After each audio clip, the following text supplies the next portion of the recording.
Hey everyone, welcome to my channel for English revenge stories. I'm Emma Carter. After 8 years of being excluded, I bought a beachfront resort, then booked it full. Told my mom, just like your house, mine's out of room. I'm a freelance graphic designer. My sister, Sophia Bennett, is 35, married to Mark, with 4 kids, Ethan, 12, Chloe, 10, Liam, 8, and Harper, 6. Our mom, Linda Carter, 62, always played favorites. Guess who wasn't the favorite? For 8 years, our family spent 2 weeks each summer at Mom's Beach Cottage in North Carolina. It's a decent-sized home, 4 bedrooms, 3 bathrooms, great beach view. Plenty of space for a family gathering, right? Wrong. Every March, Mom called with the same speech, "Emma, honey, I'm so sorry, but there's just not enough room at the beach house this year. Sophia's family is so big now, and you know how the kids need their space. Maybe next year we can work something out." Meanwhile, Sophia got the red carpet treatment. Mom spent weeks preparing, stocking the house with their favorite foods, buying new beach toys for the kids, rolling out the welcome mat. Sophia's family acted like they owned the place, spreading out their stuff like no one else mattered. The worst part? Every summer, my kids, Noah, 9, and Ava, 7, asked why they couldn't go to Grandma's beach cottage like their cousins. What was I supposed to say? That Grandma didn't think we were important enough? It wasn't just about vacation space, it was 8 years of watching Mom go all out for Sophia while treating me like an afterthought. Sophia married her college sweetheart, Mark, right after graduation, had 4 kids in 6 years, and somehow became Mom's golden child.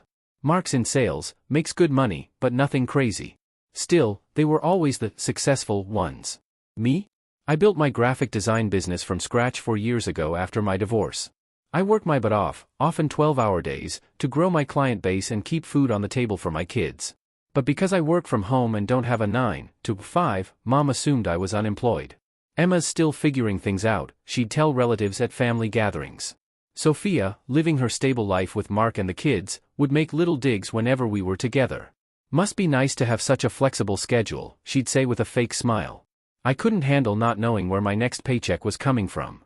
The beach house was just the most obvious sign of favoritism.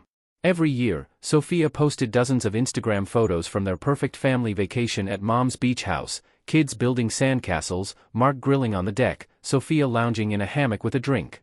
Meanwhile, my kids and I spent those 2 weeks at home, maybe hitting the local pool or watching movies. Last summer was the breaking point. I'd just landed my biggest client yet, a software company wanting a full brand identity overhaul, a 6-figure contract that set us up for the year. I was excited to share the news at Mom's birthday party in June. "That's great, dear," Mom said when I told her. "Maybe now you can think about getting a more stable job." Sophia laughed. "Come on, Mom, Emma likes playing around on her computer. It's not like she's ready for a real career." I kept quiet, like always. But later that night, when Mom gave her annual, "sorry, not enough room" speech about the beach house, Sophia twisted the knife. "You know, Emma," she said loud enough for everyone to hear, "maybe if you had a real job, you could afford your own vacation. The rest of us shouldn't have to sacrifice our family time because you can't get your life together." Mom nodded. "Sophia has a point, honey. Mark works so hard, and those kids deserve their vacation. Maybe when you're more established." I smiled and nodded, like I had for 7 years. "Of course, I understand. Hope you all have a great time." But inside, I was done. Completely done. That tech startup deal was just the start. Word spread about my work, and soon I had more clients than I could handle. I raised my rates, got picky with clients, and started building something bigger than a freelance gig. By October, I had steady enough income to hire 2 employees. By December, I landed 3 more big corporate clients. By February, I was hunting for office space and planning to expand into digital marketing services. The money was rolling in, but I didn't tell my family. I kept driving my old Honda, living in the same modest house, dressing the same. As far as they knew, I was still playing around on my computer. In March, right when Mom usually called with her "not enough room" speech, I made an offer on a small resort property 2 hours from her beach house. It wasn't huge, 12 rooms, a restaurant, and a gorgeous private beach, but it was perfect for me. The previous owners had run it into the ground and were desperate to sell.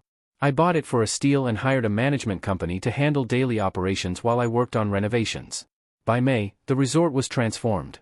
I spent about $200,000 on upgrades, new furniture, fully redone rooms, a stunning infinity pool overlooking the beach, and a kids' play area that would make Disney jealous. The restaurant served five-star food, and the whole place looked like a luxury travel magazine spread. I named it Coastal Haven Resort, and it was breathtaking.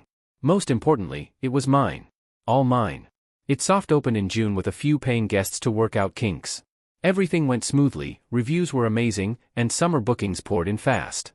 Meanwhile, Sophia was posting her usual pre-vacation content on social media, photos of the kids shopping for beach clothes, Mark loading the car, excited captions about their annual tradition at Grandma's. Mom called in late June with her predictable spiel. "Emma, honey, I'm so sorry, but..." "I know, Mom, not enough room." "No worries. Noah, Ava, and I have other plans this year anyway." "Oh, that's wonderful, dear. Where are you going?" "Just a little place I found. Nothing fancy."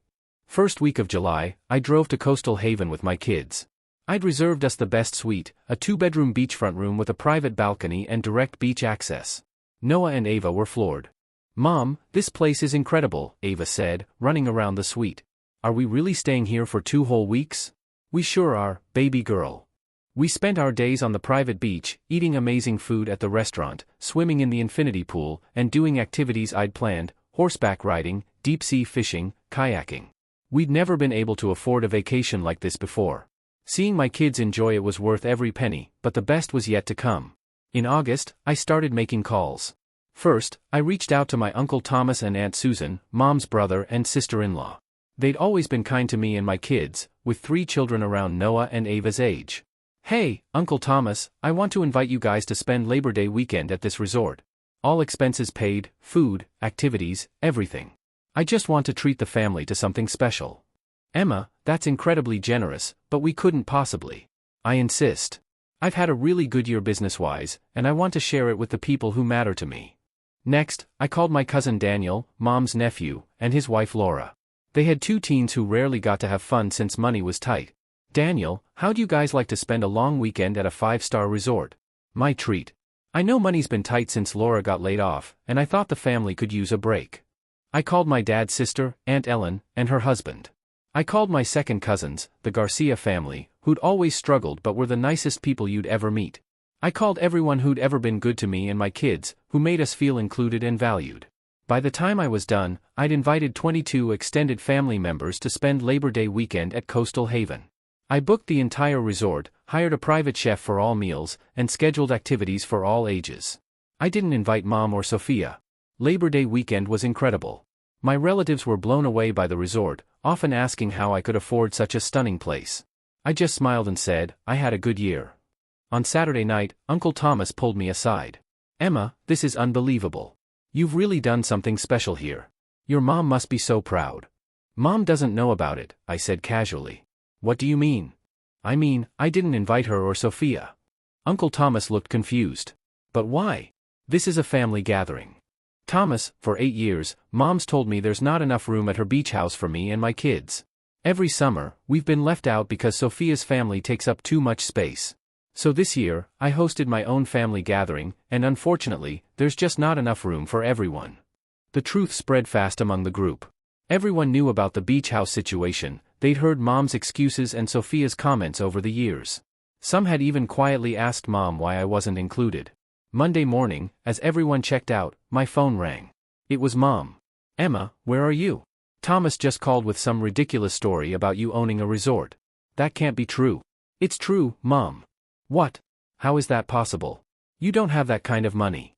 "Apparently, I do." Long pause. "Emma, I'm confused. If you could afford something like this, why didn't you tell us?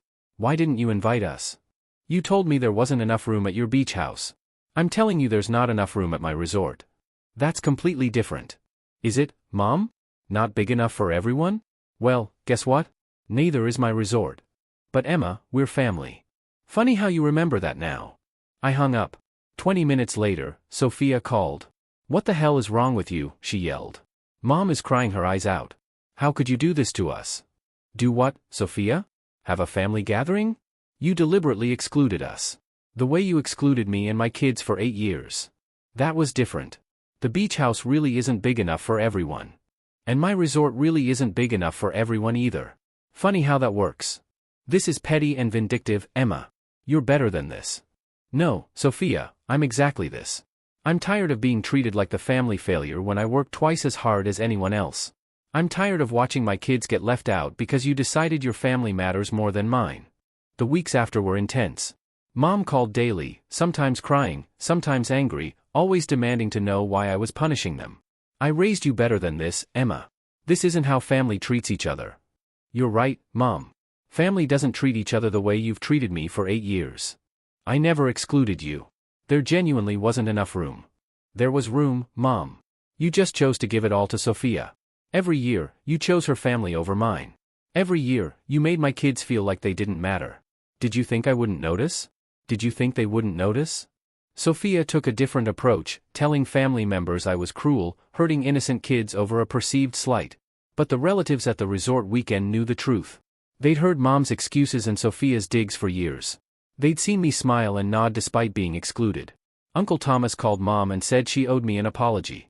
Linda, that girl has been nothing but gracious for years while you've treated her like a second-class family member. Now she's more successful than any of us, and she's sharing that success with people who actually appreciate her. Aunt Susan backed him up. The way Sophia talks to Emma is appalling, Linda. I've heard her make those comments about Emma's job, and it's mean-spirited. Emma has every right to celebrate her success with people who support her. The resort was thriving. The Labor Day weekend created great word of mouth, and I was booked solid through fall. I hired more staff, extended the restaurant's hours, and planned winter upgrades, including a spa. My graphic design business was also booming.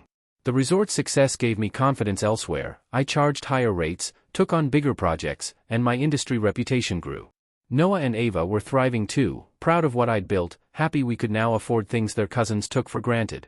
More importantly, they were learning that hard work pays off and you don't have to tolerate bad treatment just because someone's family. Thanksgiving was coming, traditionally at Mom's house. She called in early November. Emma, I hope you'll come to Thanksgiving dinner. I know we've had our differences, but it's important for the family to be together. Will there be enough room for everyone, Mom? Of course there will. Don't be ridiculous. Interesting. Your dining room table seats 8. Sophia's family is 6 people. You and Dad make 8. Where exactly are Noah, Ava, and I supposed to sit? We'll figure something out. We always do, right? Sophia's family gets the main table, and my kids and I get folding chairs in the kitchen. Thanks, but we'll pass. Emma, you're being unreasonable. I'm being realistic. For the first time in my life, I'm being realistic about how this family works. Instead, I invited Uncle Thomas, Aunt Ellen's family, and the Garcia family to Thanksgiving at the resort. We had an amazing dinner by the chef, plenty of room for everyone, and the kids played on the beach after. In December, Mom tried again. Emma, I've been thinking maybe we should have Christmas at your resort this year. It would be nice for everyone to see what you've built. That's a generous offer, Mom, but the resort is booked solid through New Year's.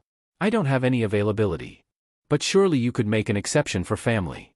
I could make an exception for family that treats me like family.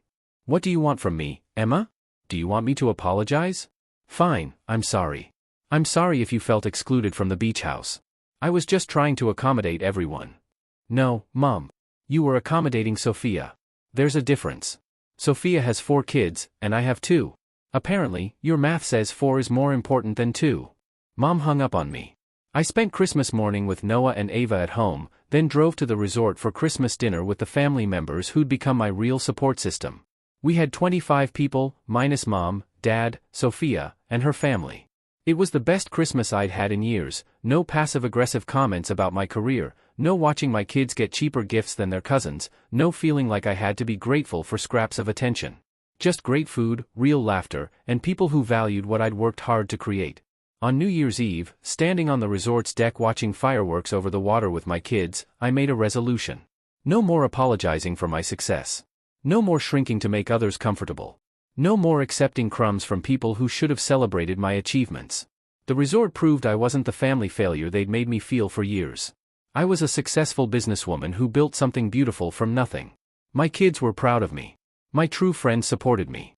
The family members who mattered saw what I was capable of. Mom called on New Year's Day. Emma, I want to make things right. What will it take? It would take you acknowledging you treated me unfairly for years. It would take you admitting there was always room at the beach house, but you chose to give it all to Sophia. It would take you apologizing to my kids for making them feel unwanted at family gatherings. I can't apologize for decisions I made in the best interest of the family. Then we don't have anything else to talk about.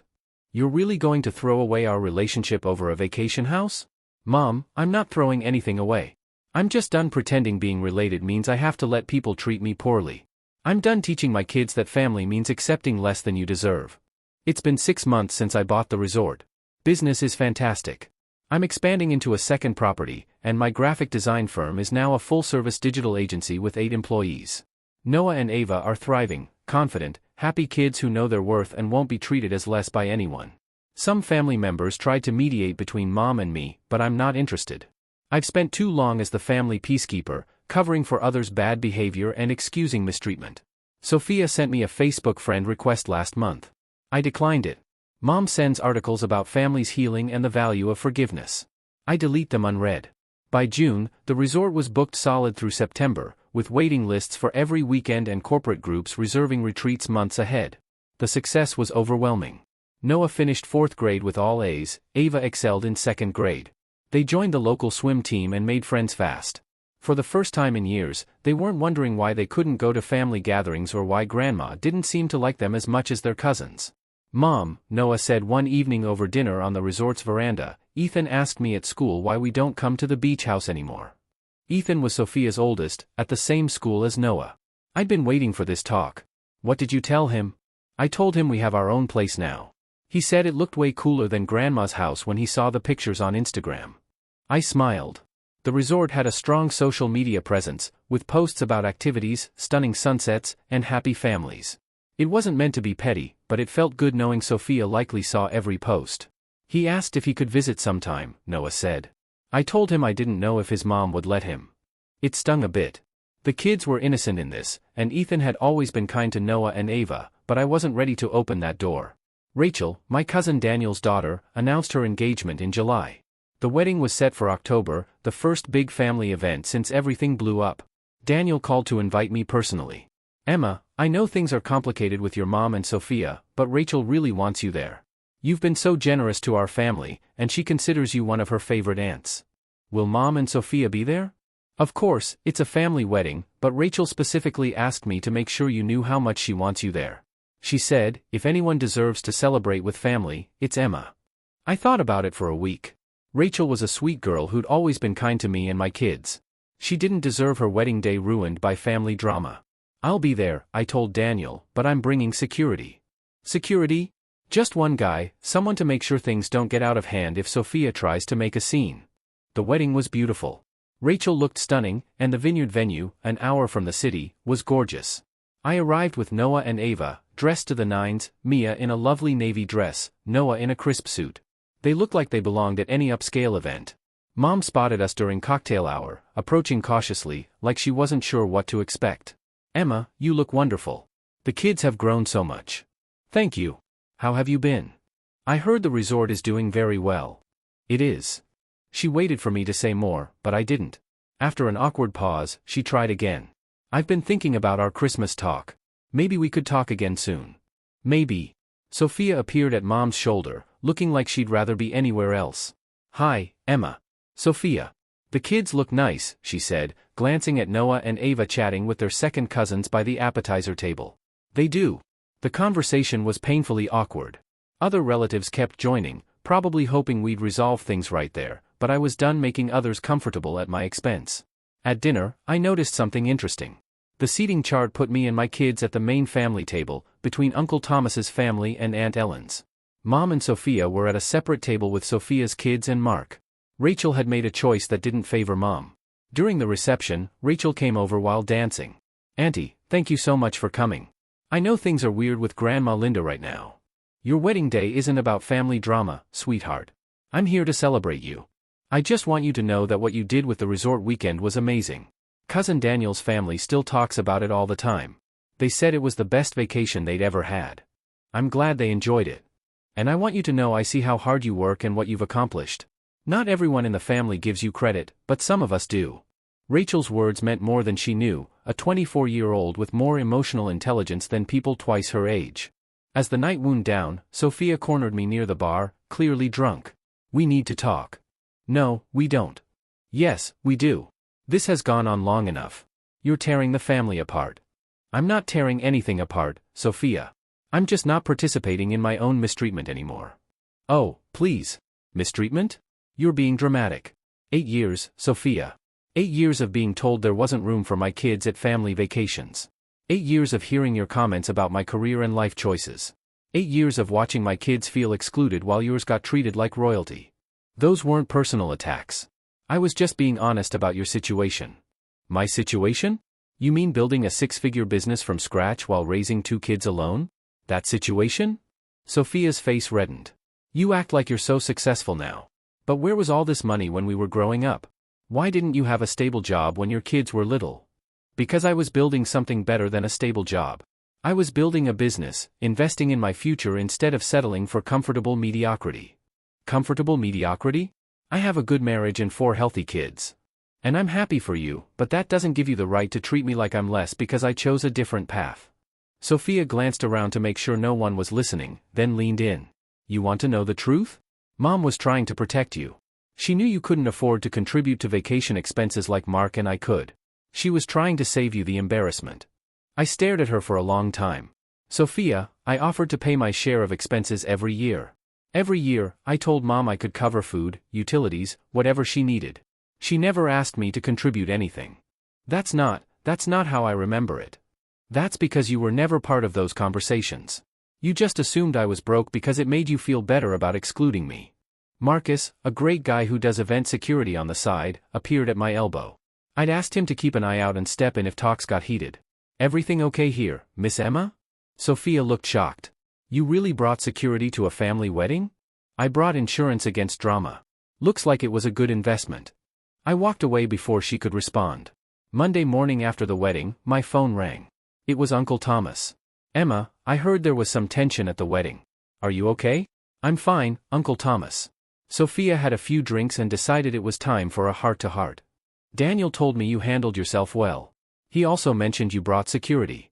Just a precaution. I wanted to enjoy Rachel's wedding without worrying about anyone making a scene. That's actually pretty smart. I might steal that idea for future family events. Uncle Thomas's comment made me laugh, but it also got me thinking. Maybe I wasn't the only one tired of walking on eggshells around certain family members. By October, I was hunting for a second property. My business partner, Robert Chen, a hotel management expert who approached me after Coastal Haven's success, found a mountain retreat in North Carolina perfect for development. Mountain Ridge Lodge was a 20-room hotel with a spa, meeting rooms, and stunning hiking trails. It was in foreclosure and needed major renovations but had huge potential. Emma, this could be the flagship for a whole chain, Robert said as we toured the grounds. Coastal Haven proves you get the luxury family market. This place could capture corporate retreats and spa weekends. I made an offer that week. While the lawyers finalized the deal, I focused on the holiday season at Coastal Haven. We were booked solid from Thanksgiving to New Year's, with a waiting list for Christmas 2026. Mom called in early November, like the year before. Emma, I want to try something different this year. What if we had Thanksgiving at Coastal Haven? I could pay for everyone's stay, and we could have the whole family together. The resort is fully booked, Mom. But surely you could make some adjustments, cancel a few reservations. I'm not going to disappoint paying customers to accommodate people who spent years making it clear I wasn't a priority. Emma, I'm trying to make things right. No, you're trying to make things convenient. There's a difference. What do you want from me? I want you to admit you were wrong. I want you to acknowledge you played favorites for years and it hurt me and my kids. I want you to apologize for making my kids feel unwanted at family gatherings. I never intended for the kids to feel unwanted. But they did feel unwanted, Mom. Intent doesn't erase impact. Long pause. I don't know how to fix this, Emma. Maybe you can't fix it. Maybe some things are broken beyond repair. I don't accept that. Then you're going to be disappointed. Mountain Ridge Lodge opened in March with a soft opening for friends and family. I invited the same group from the Labor Day weekend, plus a few more supportive relatives. The property was stunning. After renovations, it was a luxury wellness retreat with a world-class spa, gourmet restaurant, and activities like guided hikes, yoga, and wine tastings. Uncle Thomas and Aunt Susan were among the first guests. Emma, this is incredible, Susan said in the spa's relaxation area. 2 years ago, you were worried about making ends meet, and now you own 2 resorts. Hard work pays off, I said simply. It's more than that. You have vision. You saw opportunities where others saw problems.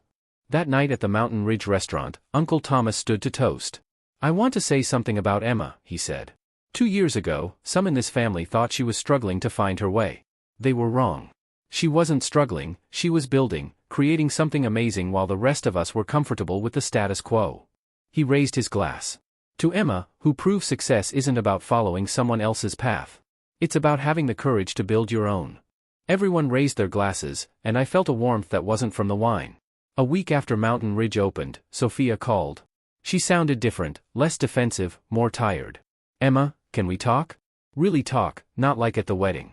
What do you want to talk about? I want to apologize. I was stunned. Okay. I've been thinking about what you said at Rachel's wedding, about the vacation expenses and Mom never asking you to contribute. I called Mom to ask, and she admitted you offered to pay every year. She said she thought it'd be easier to just have one family there instead of coordinating with everyone. Easier for who? That's what I asked her, and she couldn't really answer. Sophia paused. I also asked why she always made those comments about your job not being real work. She said she was worried about your financial stability and thought she was encouraging you to find something secure by insulting what you were building. What do you think, Sophia? Another pause. I think I was jealous. Jealous of your freedom, your creativity, the fact you were building something entirely yours. Mark and I have a good life, but it's predictable. We do the same things every year, go to the same places, have the same conversations. You're creating something new. So you decided to tear me down instead of supporting me. I decided to make myself feel better by convincing myself what you were doing wasn't real success. It was easier than admitting maybe I was playing it too safe. It was the most honest talk Sophia and I ever had. I'm sorry, Emma.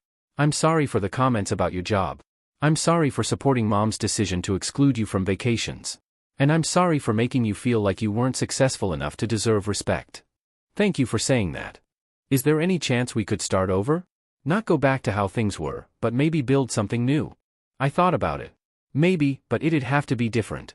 I'm not going back to being the family member who accepts less just to keep the peace.